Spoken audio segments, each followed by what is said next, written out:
Hello students, today I will discuss Wheatstone bridge principle by using Kirchhoff's law. See, this is a Wheatstone bridge.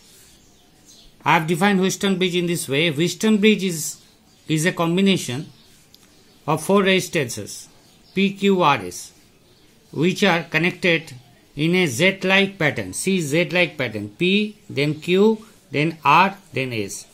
This is called the first arm.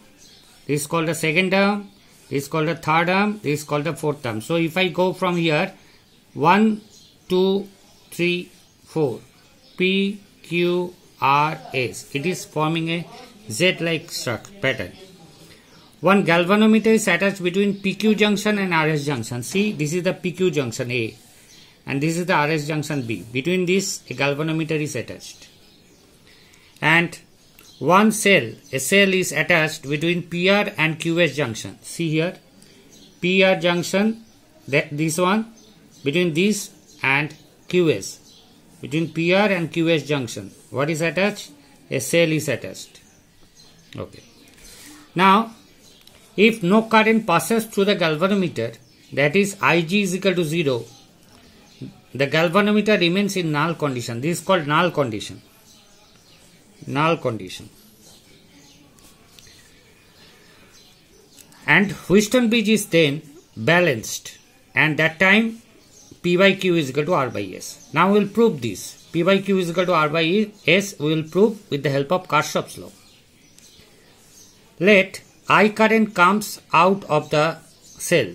Here I current comes out of the cell and I is split into two halves, I1 and I2. So we can say I is equal to I1 plus I2. Now this current, suppose this A point is at a higher potential than B. Then current will pass through the galvanometer and this current will be added here. So, and this current will be less here. Here it will be less, Ig amount less this current. So I3 will be I1 minus Ig. And I4 will be I2 plus Ig. So I3 is I1 minus Ig and I1, I will write this Ig, okay, Ig. So I3 is I1 minus Ig and I4 is I2 plus Ig.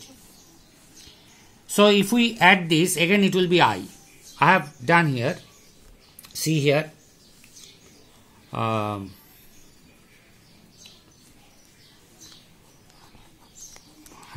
is the sum of I1 plus I2, and if Vi is greater than Vb, then current Ig,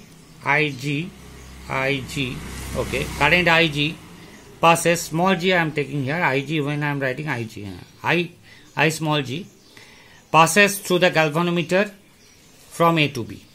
And I3 is equal to I1 minus Ig and I4 is equal to I2 plus Ig. Therefore, I3 plus I4 is equal to I1 plus I2. Or in other words, we can write I is equal to I1 plus I2 is equal to I3 plus I4. Now we are applying the current, the voltage loop, the loop law, that is the KVL, Kirchhoff's voltage law, or the second law here. Here you see this is the clockwise direction. This is the clockwise direction and this is the anti-clockwise direction. So if you take this two positive, it will be negative. If you take this one positive, then this two negative. That is, these two are in opposite direction with this one. So that the algebraic sum is 0. So I have applied here. See, P into I1 plus Ig into G. G is the galvanometer resistance minus I2R. These two are in the same direction and this is in the opposite direction, 0. I have applied the loop in ABCA, closed loop. First I have applied here, then I have applied here, ABCA. And here you see, this one is anti-clockwise, this one is anti-clockwise and this one is clockwise. So, if these two are positive, this will be negative, is equal to 0, okay. So, here I have written I3Q minus Ig into G minus I4 into S. Because you see the galvanometer 1 and the S1 are negative, means are in the same direction. Ig and S are in the same direction. This is in the opposite direction. See again. So I3Q minus I small g into capital G minus I4S is equal to 0. That is equation number 2. Now in null condition, Ig is 0. We know that no current passes through the galvanometer. Therefore from 1 and 2, this portion will be 0 and that portion will be 0. So the equation will be Pi1 is equal to R into I2. Okay, and we can write I1 by I2 is equal to R by P. So this is 3. From the second equation we get this one, I3Q is equal to I4S is equal to I3 by I4 is equal to S by Q. That is equation number 4. Also we get this relation, I1 is equal to I3 and I2 is equal to I4. See here, I1 and I3, they are not generally equal when current passes through this. We have defined I3 as I1 minus G, but if Ig is 0, then I1 is equal to I3, and I4 is, when the current is coming in this way, then I4 is I2 plus G. But if Ig is 0, then again I2 is equal to I4. So under the null condition of the galvanometer, I1 is equal to I3 and I4 is equal to I2 is equal to I4. We have applied here. I1 is equal to I3, I2 is equal to I4. Therefore from 3 and 4, equation 3 and equation 4, we get this is now I1 by I2. Because I3 is I1 and I4 is I2, so this is I1 by I2. So here is I1 by I2 R by P, here is I1 by I2 is equal to S by Q. So we can write I1 by I2 is equal to R by P, this R by P is equal to S by Q. Now from this only, this portion,